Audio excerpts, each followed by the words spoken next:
Mikey. So are we all ready to go? All right.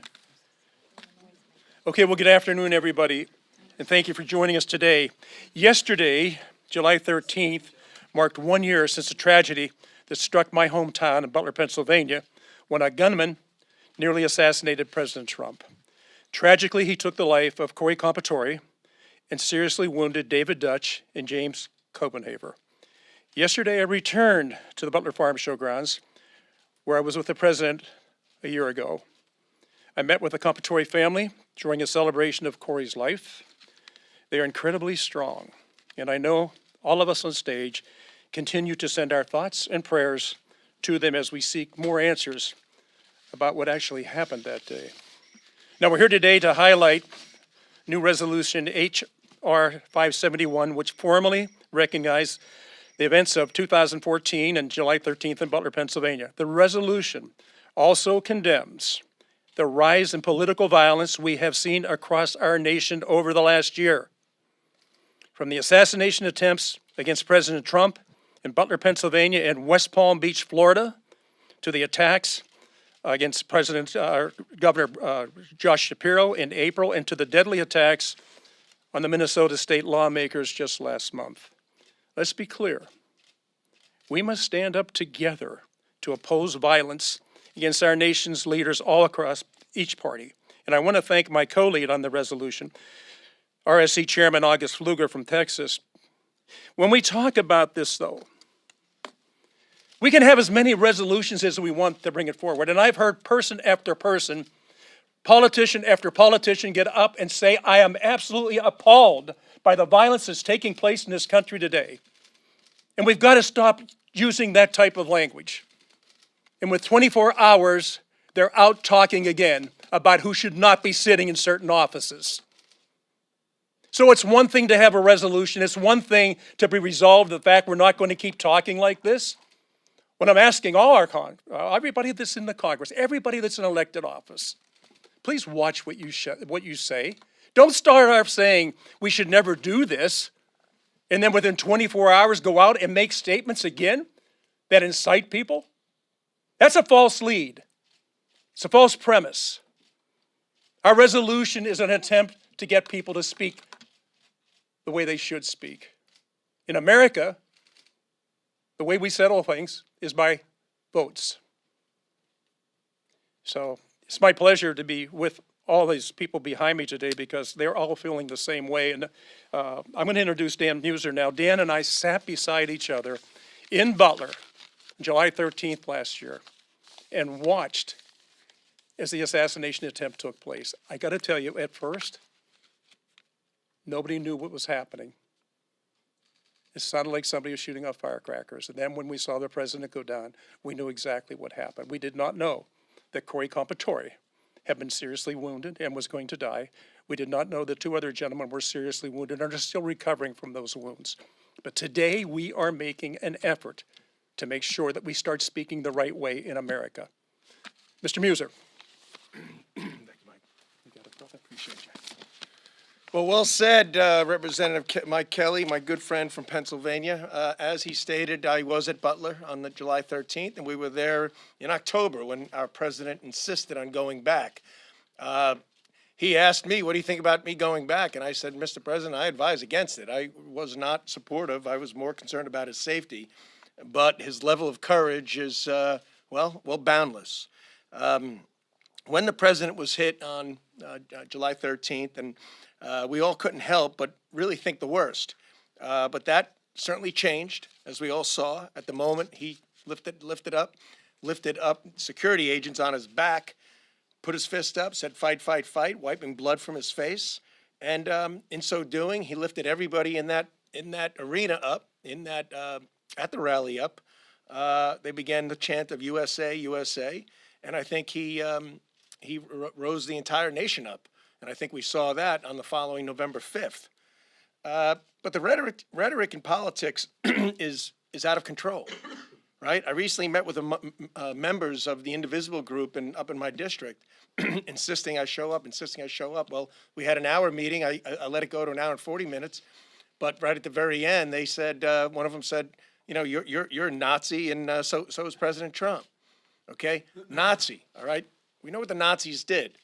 When people are out there making such comments and elected officials, you know, some people believe them. They actually think that you might be that, and that hate speak turns into violence. Just this weekend, Vice President J.D. Vance and his family are at Disney World, cursed at, all kinds of foul language thrown at them. And Governor Newsom has to put something out saying, did you enjoy your time at Disney World? Okay? Governor Newsom is sick to do something like that and to act that way. And how about the ICE agents being demonized and attacked for doing their jobs? And elected officials are out there cheering it on. So there are too many Democrats, frankly, that are tolerating this, in fact, encouraging it. Not all by any means. My friends that are Democrats condemn it as well. But there's too many falsehoods. And we got a governor in Pennsylvania that does nothing but spew falsehoods. And again, people believe him, how certain measures are being taken that we're taking food out of hungry Pennsylvanians' mouths. Nothing could be further from the truth. And Brooke Rollins came up to Pennsylvania and pointed out the truth. So we have this resolution.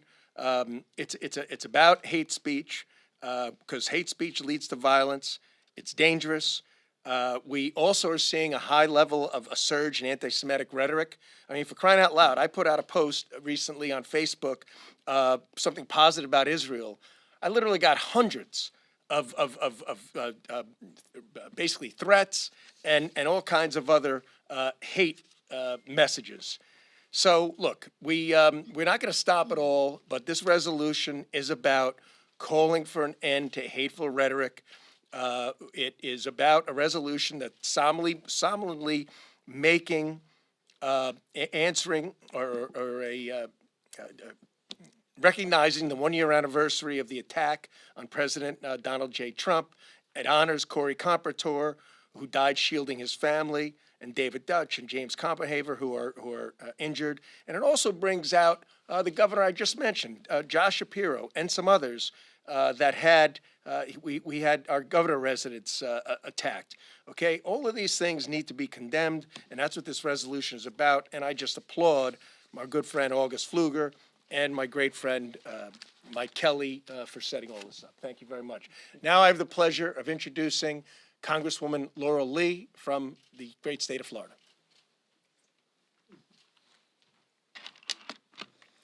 Thank you. 1 year ago, our nation witnessed a horrific act of violence, the attempted assassination of President Donald J. Trump. It was an attack on our president, on the families that were gathered there to hear him speak, and on the institutions that hold our democracy together. As a member of the bipartisan task force on the assassination attempt, I joined my colleagues to ask the hard questions. How did this happen, and what can we do to make sure that it never happens again? Our final report laid out clear recommendations, and since then, Congress has acted, improving threat detection systems, strengthening agency coordination, and expanding protections for officials. The Secret Service has also responded by updating its threat modeling and improving interagency protocols. But important questions remain, and so does our responsibility. I want to thank Chairman Kelly and Chairman Pfluger for introducing the resolution. It rightly honors the bravery of those who responded. It remembers Corey Comperator, who gave his life to protect his family, and uplifts the heroism that saved others. But this resolution is more than a remembrance. It is a call to action. Threats and attacks, whether against the president, a judge, a member of Congress, or ICE agents, are unacceptable. And to those who would commit these types of acts of violence, know this: the full force of federal law enforcement will find you, will stop you, and will hold you accountable under law. Political violence has no place in America, and we must do everything in our power together to ensure that it never happens again. It is my pleasure to introduce my friend and colleague from the state of Texas, Representative Brandon Gill.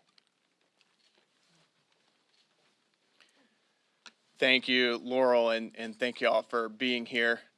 It was just a year ago yesterday that President Trump was in a rural Pennsylvania field, bucolic area, beautiful part of this country, when a deranged gunman tried to murder him. At the time, there were thousands of his supporters in the field looking for a message of hope from the president, a message that the forgotten Americans in this country will no longer be forgotten, that the people who have been ravaged by globalism and mass migration and fentanyl will have a champion in Washington. And meanwhile, leftists on the other side of the aisle were slandering that same then presidential candidate, saying that he is a threat to democracy, that he's a wannabe dictator, that he is literally Hitler, in their words. And some people on their side of the aisle take those words at face value, and they tried to assassinate him. Political violence has absolutely no place in this country, but unfortunately, this kind of rhetoric has continued. We hear our colleagues on the other side of the aisle demonizing the brave men and women who serve in ICE and in immigration facilities, saying that what they are doing is similar to the secret police, that they are being compared to the Gestapo. This is rhetoric that is not only deranged and wrong, but it has no place in a functioning democratic system. So we on this side of the aisle, and we hope that others will join us, reject this rhetoric. We reject political violence in all its forms. And we pray for this country and for its leaders and for our president, for their safety and for their well-being. So with that said, thank you all for being here, and I'd like to introduce the great Representative Marjorie Taylor Greene from Georgia. Thank you. Thank you for being here, and I'm grateful to stand up here with my colleagues. We've all joined together to denounce hate speech, political hate speech that has deadly consequences. A year ago, the world was outraged after they saw President Trump shot at the rally in Butler, Pennsylvania, and we still mourn the life of Corey Comperator and pray for his family as well as the other victims that were shot.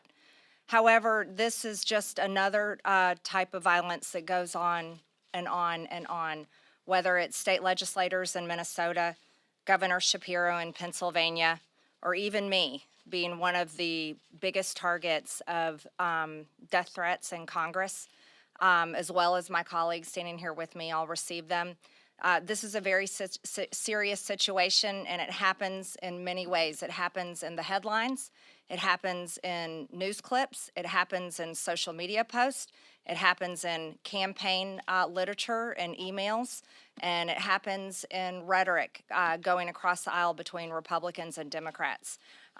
There is no place for political violence, and the people that suffer the most are people like Corey Comperator and his family. It's also a major strain on our Capitol Police, and if you talk to Capitol Police, I encourage you, press, to talk to them. They are dealing with a massive amount of death threats for members of Congress, and they have limited resources. We would love to see their resources used here at the Capitol for visitors and safety for everyone.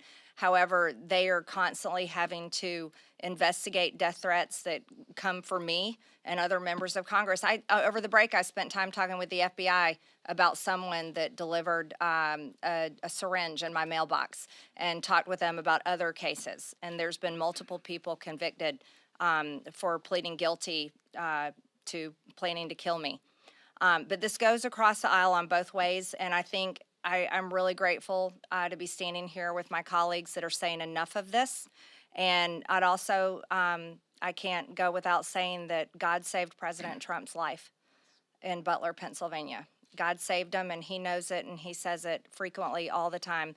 and the American people know it. And we're very grateful for that. So with that, I'd like to introduce my colleague from Georgia, Representative Mike Collins. Thank you, Congresswoman Green. And you know, it has been 1 year since they tried to kill our president. And I want to take just a quick moment to focus on what I call consequences and make two quick points. You know, the culture of lawlessness and violence, this didn't just start last year. Y'all, this started under the Obama administration when they decided to illegally investigate conservative groups, when they were out there demonizing Republicans who just simply wanted to follow the Constitution and make our country better. Then you fast forward to the Biden administration, who they put this on steroids and actually allowed the public to take part in this game. Example, Summer of Love, where rioters were out there burning police stations, assaulting officers, taking over our cities, where they were advocating to defund the men and women in blue who protect us. And they didn't just encourage it, y'all. They promoted it. Hey, they even paid for their bail. The other thing I want to make a point is, and I think Representative Green hit the nail on the head. Y'all, we got a morality problem in this country. There's no value to the sanctity of life anymore. Socialist, woke politicians, they want to have people to look to the government for every answer they need.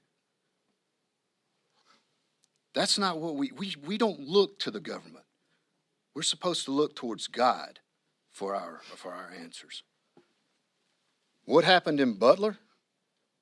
That's an example of the consequences of this Democrat rhetoric.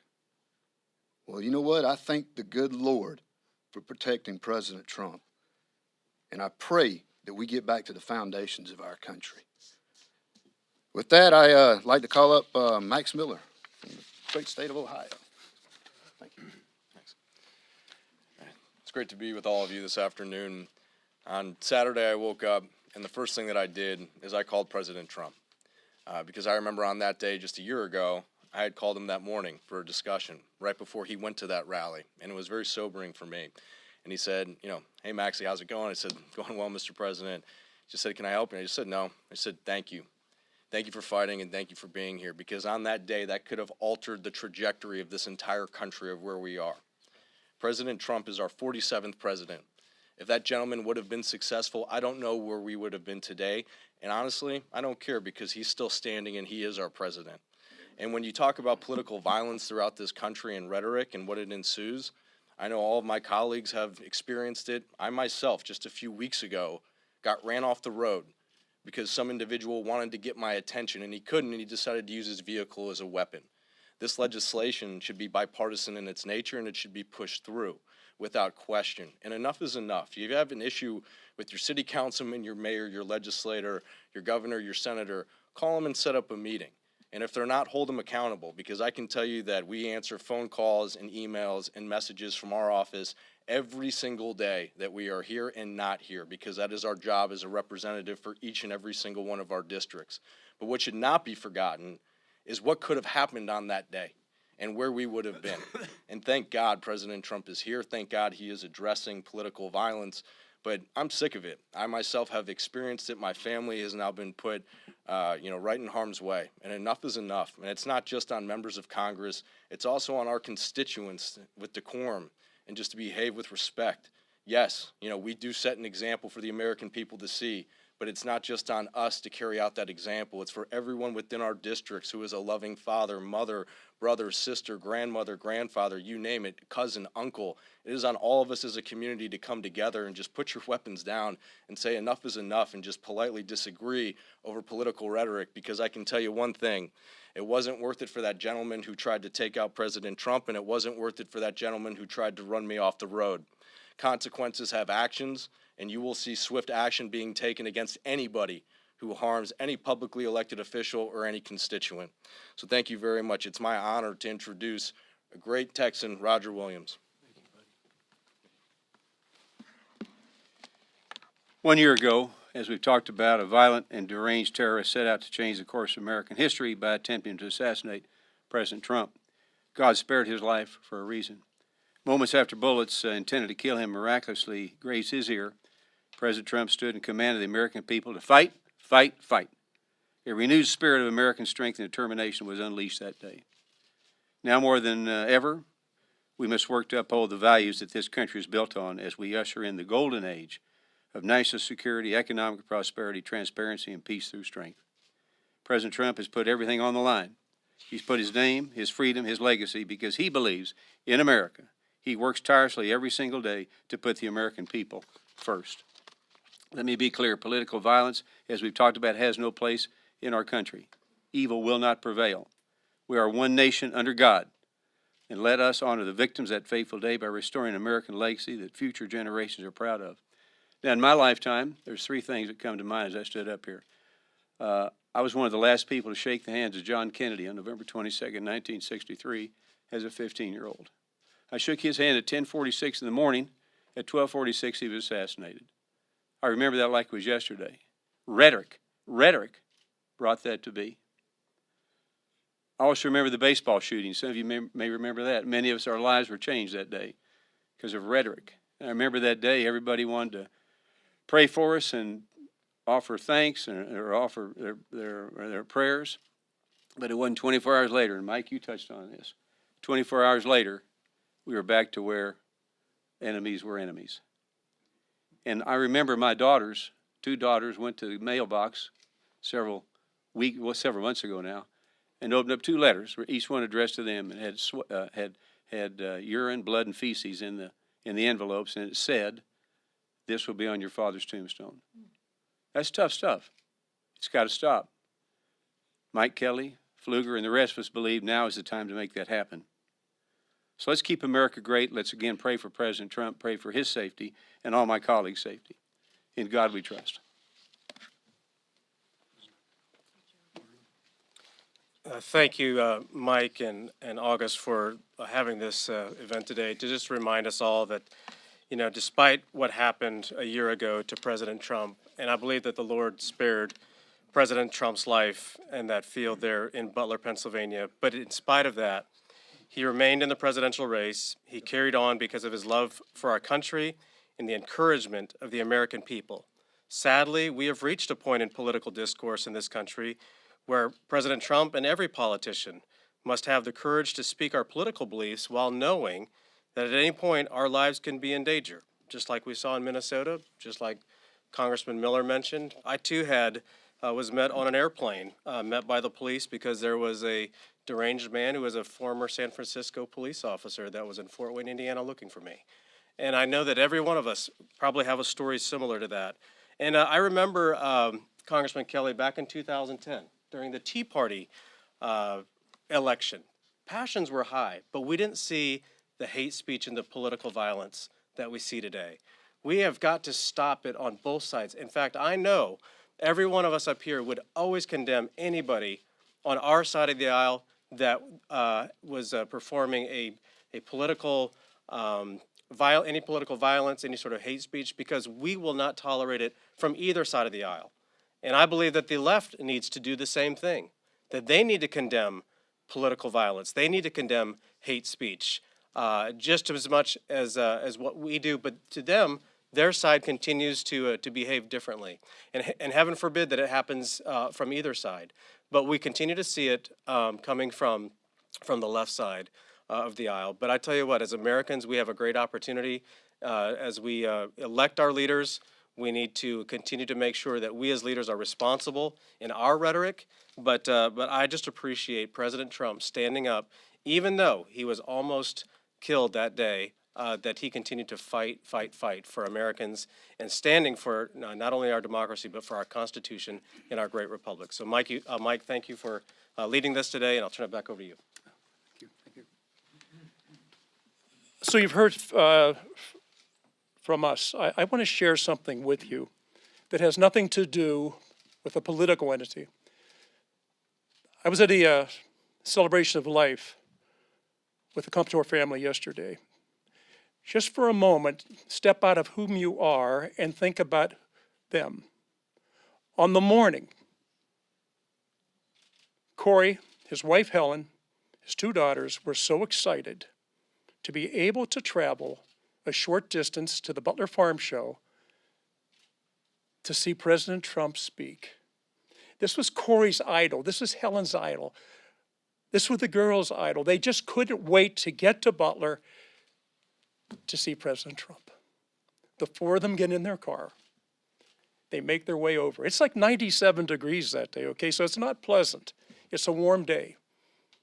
And what was even warmer was the crowd that was there to greet our president. And what I want you to think about, especially of those of you who've lost somebody, a father, a mother, two daughters, go to an event. It's not supposed to be an event about anger. It's not about an event of anything other than they're going to see their favorite president. They actually were not sitting in the seats that they were assigned. There was an opening at the top that they went up to. Shots rang out. Corey Comperator's first reaction was to get his wife and his daughters down so he could be over the top of them. What they didn't realize was that Corey had already been shot. That day is a day that lives in their memories. It's in their sleep. It's in their waking hours. This has nothing to do with politics. This has to do with life. And I think we've become too casual about what life is and what life isn't.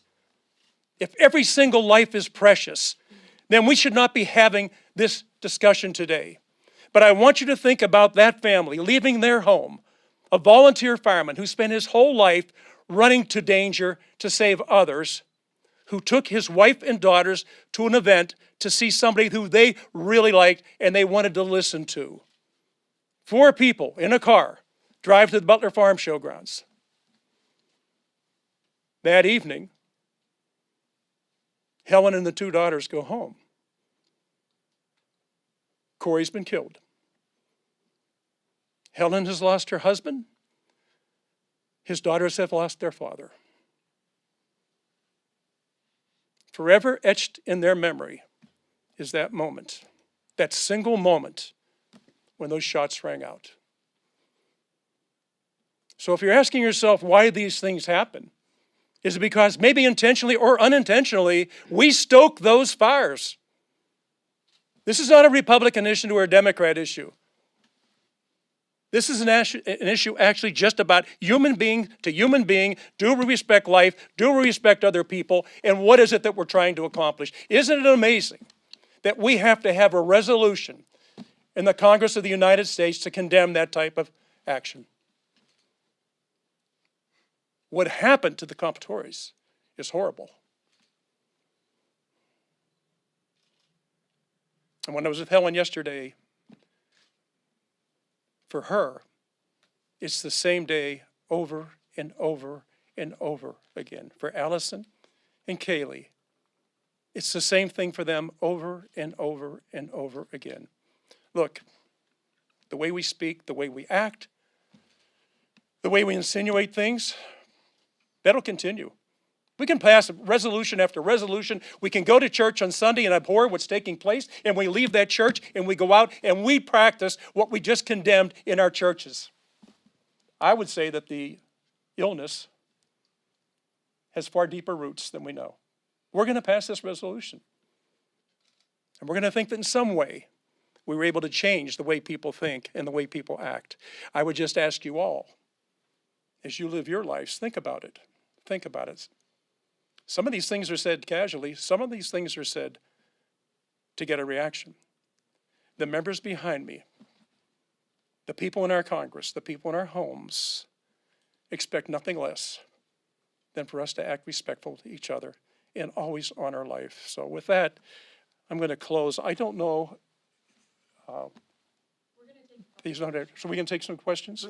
Okay. Danny and I sat beside each other. By the way, there was another person who, and I think I told you about, Mark Fogel's mother was with me, and she just wanted to meet the president. And when she talked to the president, we were standing together, and she said, "Mr. President, please, please bring my son home. I miss my son. I'm staying alive so I can see him." The president told her, "Ms. Fogel, I get elected, your son will be home." Mark Fogel is now home with his family. I would ask all of us to please, let's honor life in every single way. So if there's questions, please, and we're all open to listen to anything. And if you all want to say anything, I want you to say stuff. I think they were all magnificent in what you said. It is about life. It is about life, and much more strongly, this political talk has got to stop. Let's talk about the value of the pieces of legislation, how we value it. If we don't like the legislation, we can solve this with a vote, right? Is either a vote yes or a vote no. It's not that complicated. I don't know why life has become so complicated. So please, anybody that wants to ask a question, please. Yes, ma'am. Thank you for the question. Some members have said that this assassination attempt a year ago kind of shone light on issues with lawmaker safety and have called for more protection for members of Congress as well as for the president. Do you think that there's anything that needs to be done in the immediate future on this, and does that include more funding for member security or anything else like that? Yeah, I think probably all of the above, but I don't care how much funding we put into it. I don't care how much protection we have.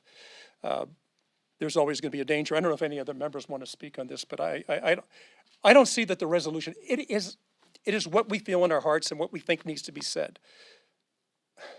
And I wish that an overwhelming vote in favor of that resolution would solve the problem.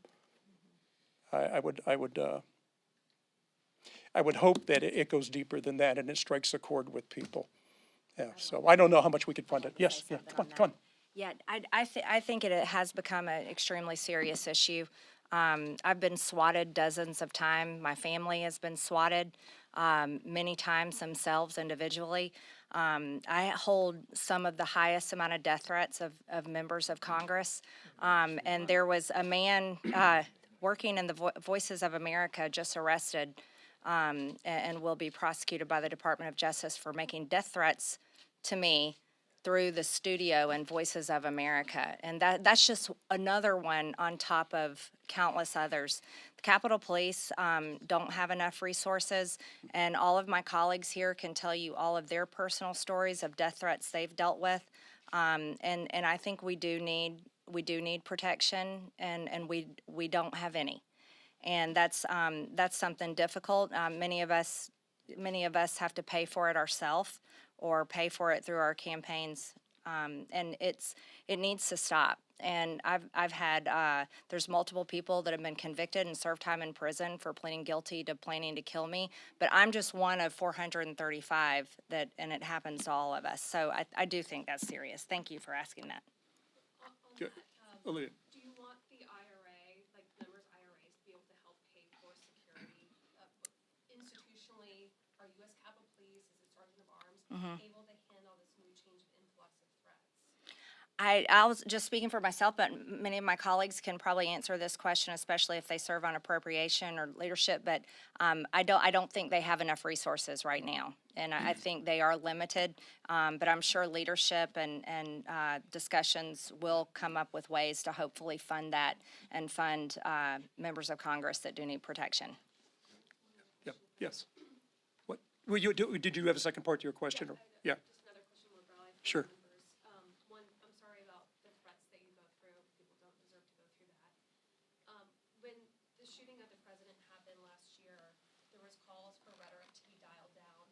I think that we're in a cycle of partisan politics where threats just seem to keep escalating and rhetoric might dip down, but then it gets brought back up. And you were saying this is not a Democrat or Republican It's not. issue.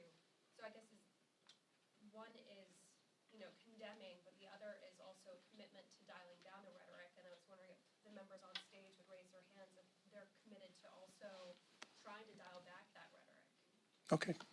Showing hands, I mean, is everybody We're in doing favor? that Yeah, by I mean, voting that's, for the I mean, resolution. I'll just say something, because I think some of us haven't been here this long, but my freshman year, I just want to say thank you to these guys for the resolution. Thank you to everyone. And we all get death threats. I got a ton of them more in my first term, which was one of the really striking things that we did in our freshman year after orientation. We did a bipartisan commitment to civility that was led by our now speaker, Mike Johnson. And all the Republicans and all but 3 Democrats signed it. And we really worked and strove to really bring down the rhetoric. And that all came to a crashing halt in 2018. And I'll let you figure out why that happened. But it was really a great, I think we should do it again. I think Democrats and Republicans should join together and and really try to talk about why, tell the truth to people out there and get them to calm down and realize that we're working together. This is the nature of our system, and I think it's unfortunate that so many people don't understand. We want robust debate, but the violence is just not acceptable. And I think everyone is, and I have Democratic friends who feel the same way, and I think a lot of people would like to join in that. And this resolution is a start to that. How about one of their slogans, Republicans are killing older Americans? I mean, who in the world thinks that that's okay? And yet, walk down the street, walk from the Capitol to the Cannon Building tomorrow, you'll see it. And I see it throughout my district. The Indivisibles carry it. The Democrat opponents carry it. Is there a role for Congress to play in providing more information on the possible motive of the gunman at Butler? And Ms. Laura Lee was on the task force with me also. I don't know that we ever got the answers that we needed to get out of the federal agencies. Some of you may remember the second attempt that took place in Florida. Other than showing this man being arrested, we've heard nothing more about him. Everything shut down after that. Look, I don't want to get into that part because I would love to do another session on that where you could hear the members that were on there. I have definite feelings about it. I was there that day. My wife was there that day. One of my sons was there that day. And 3 of my grandchildren were there that day. So it isn't just something they heard about on TV or somebody talking. They were actually there for it. And so there's people that can't go back onto those grounds. There's people who have trouble sleeping. All these different things happen. So I don't know that there's enough money in the world to change some of the way people think. I wish it were that way. We face something. We're going to have a resolution. And we can pass resolution after resolution after resolution. I will let you be the judge of that when you talk among yourselves. How was your speech? And I think each American should ask that. And if you're truly thinking the way our country was formed and why it was the way it is, and then try to figure out what happened today. I have no idea why it's happened. Yes, sir. Follow up on that. Senator Johnson is saying that the Senate Homeland Security Committee's investigation is being stonewalled by the DOJ and the FBI despite a change in leadership. Do you think those agencies need to be more transparent in getting information to Congress so we can find out why this happened? Yeah, no, I usually don't comment on other members' remarks. I just know that right now we're still doing work. We're not the task force. That was the task force, but we still are individuals who were still concerned about what happened on both sides of the aisle. I think it has to be careful when we start to say, what was this? They don't want to do this. They don't want to do that. That we were told that there were certain things they couldn't talk about right now. Okay, right now is a year ago. So I would like to see other things come out. I got to tell you, I have no idea what's going on with Mr. Routh. I have no idea of how these other things happened. We haven't heard. The federal agencies early on really had kind of locked us out of things. Local law enforcement in Butler was very forthcoming of what happened. So we're still waiting for some answers on some things that didn't happen. But today is about the resolution. We could have another discussion about other things else that we think we fell far short of the questions we were asking. Yes, sir. Last question. Okay. Are there any conversations at all about supplemental funding for extra or additional security in the districts, given how many threats you all have talked about facing and even action and violence back home in the districts? I think there's always going to be conversations about that, but I know for myself and the rest of the members that are with it, I don't know if there's enough money in the world that can address the problems we have with morality today. So it's good to say if we had just had a few more dollars that day, it wouldn't have happened. Really? Really? We keep talking about the problem is a lack of funding. My feeling is that we have a problem with the lack of respect for life in general. And when people do these things, they're acting out on something that while I'm not in that business, I would say there's something wrong with them. But if we encourage it, and what we're talking about with this resolution has nothing to do with a lot of those things, but it does have to do with members of Congress coming together on a resolution condemning what's happening. So hopefully that will have an effect, and thank you all for being here. I think later on we can talk about other things because you have an interesting question. I think Ms. Lee would have answers to what we didn't get that we thought we were going to get. So listen, thank you all for being here. God bless you all, and God bless the United States of America.